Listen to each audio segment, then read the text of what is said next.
Adaeze, a beautiful, kind-hearted, educated woman, loving, faithful, fell in love with Chike, a handsome and wealthy businessman known for his womanizing lifestyle. Charming but irresponsible, Adaeze was deeply devoted to her husband. They had a grand wedding filled with family and friends. The asked pastor, "Do you, Chike, take Adaeze as your lawful wife?" Chike responded, "I do." Pastor asking, "Do you, Adaeze, take Chike as your lawful husband?" Adaeze responded, "With all my heart, I do." Everyone cheers. Adaeze believed she had found her forever. She knew Cheek had a colorful past, but she trusted that love could change him. Adaeze in the kitchen happily prepares breakfast. Adaeze saying, "Honey, your food is ready." Cheek, while smiling, responded, "You're the best wife a man could ask for." Months pass. Adaeze kept marking dates on a calendar, taking pregnancy tests, and becoming disappointed repeatedly. She decided to visit the hospital doctor if Ioma reviews her test results, and said, "Adaeze, your tests show that you have polycystic ovary syndrome, commonly called PCOS." Adaeze was sad but calmly asked, "Can I still have children?" Dr. Ifeoma explained that many women with PCOS become mothers. It may take treatment, patience, and support. Adaeze's eyes were full with tears getting home. Adaeze nervously tells Chiki that the doctor says she has PCOS. Chike holds her hand. "You're my wife. Child or no child, I'm not going anywhere." Believing him, Adaeze hugged him tightly. It only took the doctor's report for Cheek to go back to his old habits. Chike secretly meets Amara, his mistress Amara, asking Cheeky, "Are you saying your wife still hasn't conceived?" Cheek answered, "Not yet." Amara mocked by saying, "Maybe you're wasting your time." They laugh and their relationship continues with secret meetings. Months later at Amara's apartment, Amara hands Cheeky a pregnancy test and said, "I'm pregnant." Cheeky is stunned. Then he smiles. Chika said, "A son?" Amara happily said, "Maybe." Chika hugs her. Adaeze discovers messages on Cheek's phone, photos, pregnancy scans, romantic chats.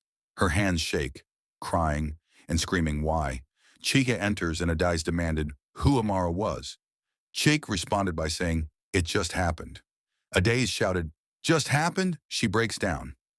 At the 9th month, the child was born. A baby boy arrives. The family celebrates. Chike mother happily said, "Finally, my grandson." Adaeze watches from a distance, heartbroken. 1 year later, Amara visits Cheek again, informing him, "I'm pregnant."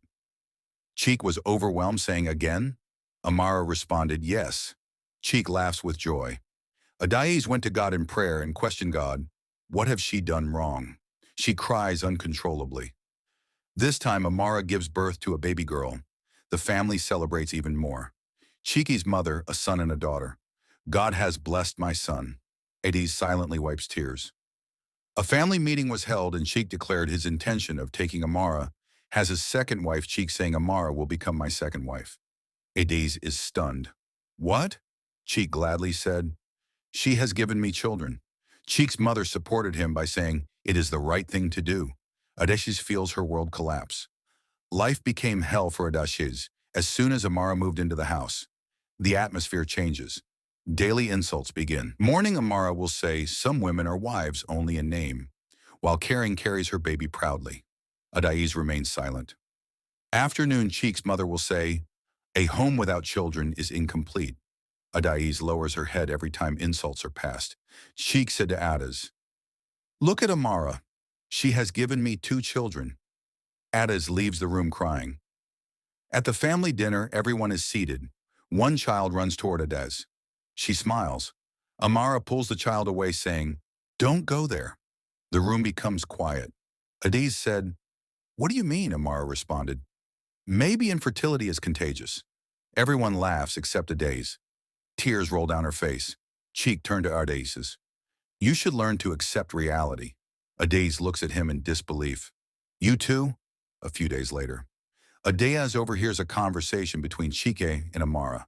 Amara said she's just occupying space. Chike responded, "If she can't produce children, what is the point?" Those words shatter her. That night she made a decision. Adaeze packed her bags. She looks around the bedroom filled with memories. She picks up their wedding photograph. Tears flow. Adaeze talked to the photo. "I loved you with everything I had." She places the photo down. In the morning, Everyone gathers. Adaeze stands beside her suitcase. Cheeky asked, "Where are you going?" Adaeze, "Away from people who no longer see me as human." Silence. Amara smirks. Adaeze said, "I endured betrayal. I endured humiliation. I endured loneliness. But I will not endure cruelty." Cheek's mother said, "You are leaving your marriage?" Adaeze replied, "No." She pauses and said, "I am leaving my prison." Adaeze started a new beginning by starting a small foundation supporting women dealing with infertility. She becomes a source of hope for others. Women gather around her, appreciating how her story saved them. Adaeze smiles warmly. Karma arrives back at Cheek's home. Arguments constantly erupt between Cheek and Amara. Accusations, jealousy, financial troubles. The once happy household becomes chaotic. It's true that the home built on betrayal slowly began to crumble. Years later, Adaeze stands before a crowd at a women's conference, confident, strong, peaceful. Adaeze educating women about self-worth. Your worth is not measured by your ability to have children. Adaeze also said, "You are enough. You always were," as tears fill many eyes. Adaeze walks into the sunset smiling. Sometimes the greatest victory is not holding on. Sometimes it is finding the courage to walk away. The woman who once cried herself to sleep had finally found peace.